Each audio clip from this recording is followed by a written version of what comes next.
Là on passe au côté court. On va donc démontrer une propriété fondamentale des logarithmes népériens. C'est le fait qu'elles transforment des multiplications, là vous voyez, en addition. Donc c'est le théorème 9. Donc dans ce théorème 9, on va essayer de montrer que ln de a fois b est égal à ln de a plus ln de b. Donc on va faire quelques rappels de cours. Je rappelle que quand on compose l'exponentielle et le ln, ça s'annule, que ce soit dans un sens ici comme de l'autre. Et une propriété qu'on a vue donc dans le chapitre d'exponentielle, c'est que ln, c'est exponentielle de a fois exponentielle de b, c'est exponentielle de a plus b. Donc inversement, vous voyez, c'est que l'exponentielle, elle transforme des multiplications en addition aussi. Voilà. Plutôt des additions dans l'exponentielle en multiplication. Alors, je me donne des réels strictement positifs a et b.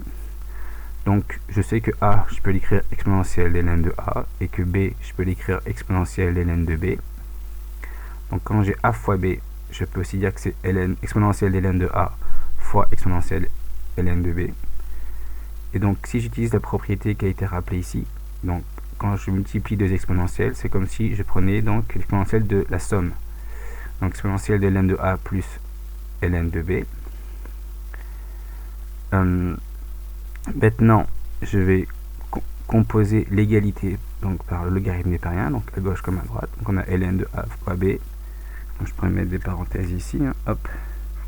C'est égal à ln d'exponentielle de ln de a plus ln de b. Donc ça c'est mon grand X. Donc ça va, le ln et l'exponentielle vont s'annuler.